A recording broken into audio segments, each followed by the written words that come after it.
Representative Clay Higgins, Republican of Louisiana. He is the ranking member of the Homeland Security Subcommittee on Border Security, as well as the Oversight and Reform Committee. Representative Higgins, thanks for your time. Good morning, sir. Yes, I'm happy to be here. Let me ask you this. When you hear people talk about the actions of Governor DeSantis and Governor Abbott when it comes to that, what do you think it does for the conversation of immigration in the United States? Well, the narrative across the citizenry is responding to the massive illegal crossing at our southern border that we've been enduring and suffering since the Biden administration has been in power. We have communities across the country that are being heavily impacted in a very negative way, and governors have been left on their own to respond. The federal government has failed to secure our sovereign international border with Mexico, and the Mexican side of that border is 100% controlled by criminal cartels who traffic human beings and drugs. So the Biden administration has essentially, by policy and failure to enforce existing laws, has waved these illegals in, and America has suffered because of it. So the narrative is reflective of that, and governors have to make decisions to stabilize their own sovereign state. They're doing exactly that. If they ultimately, the idea is to get the border more secure, what do you think these actions do towards that then, specifically? Well, the actions of the governors don't have the authority to deport these illegal aliens back to their own country. I'm quite sure they wish that they did, but the men you're speaking of are constitutionalists, they're conservative Republican men, so they're transporting these illegal immigrants who now have legal status within the country, and they have a destination of record that they have provided to federal law enforcement and state law enforcement that works hand in glove with the federal guys. So they're sending them across the country close to where they want to go. It's exactly what the Biden administration has been doing for 2 years in the dead of night, in the secret flights that you've heard of and read of and that America has spoken of. So, again, the governors are responding to the reality that the federal government has failed to secure our international sovereign border with Mexico, and that is a federal role.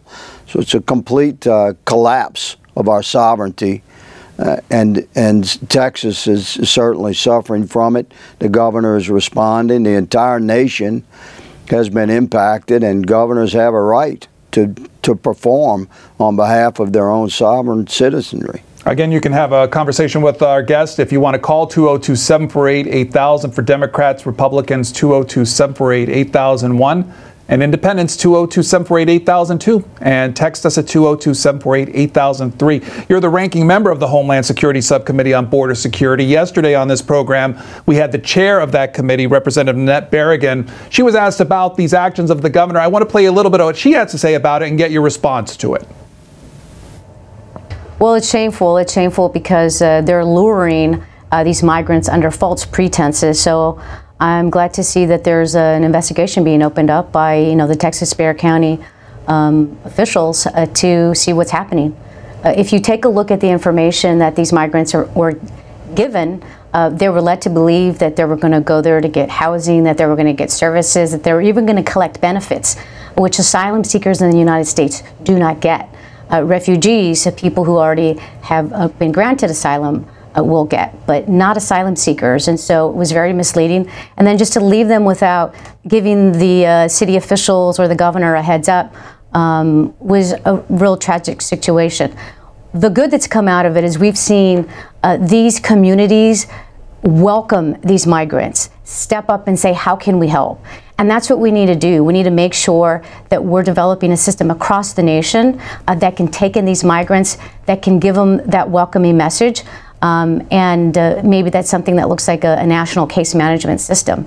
And then also, Pedro, the other interesting thing to talk about and to see with who's being sent to different places, we're talking about people who are coming from failing communist countries.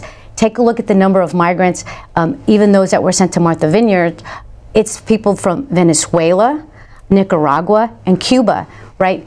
Oppressive countries, those countries aren't even taking migrants under deportation back from the United States. So we've got to welcome them. We've got to do better on investing in our system here and making sure that there is a better system, because these political stunts, it's a waste of taxpayer money, and it's not the right way to do it.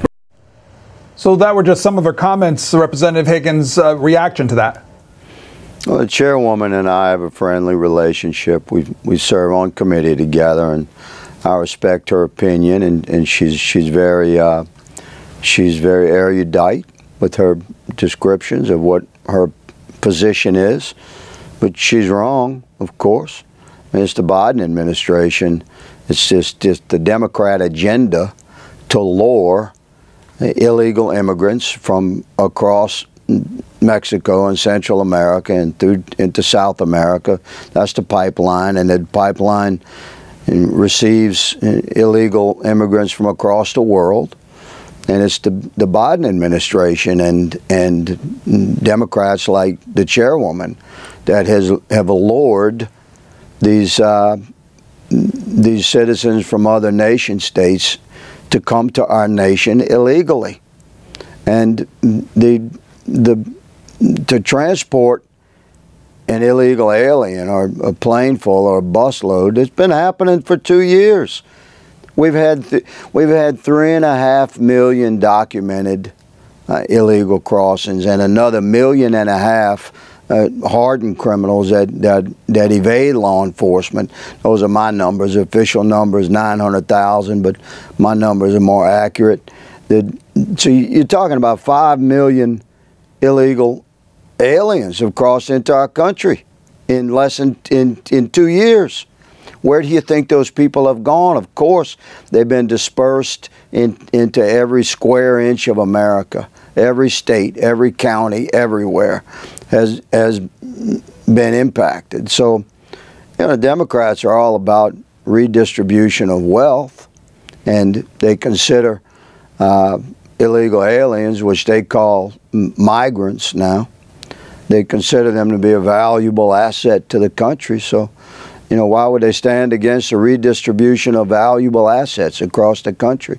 One would think they'd be thanking the governor of Texas and Florida. And regarding investigations, is any American watching surprised that this executive branch, which has completely weaponized itself against conservatives across the country, is anyone surprised that conservative governors will be investigated from this executive branch, this DOJ, this FBI?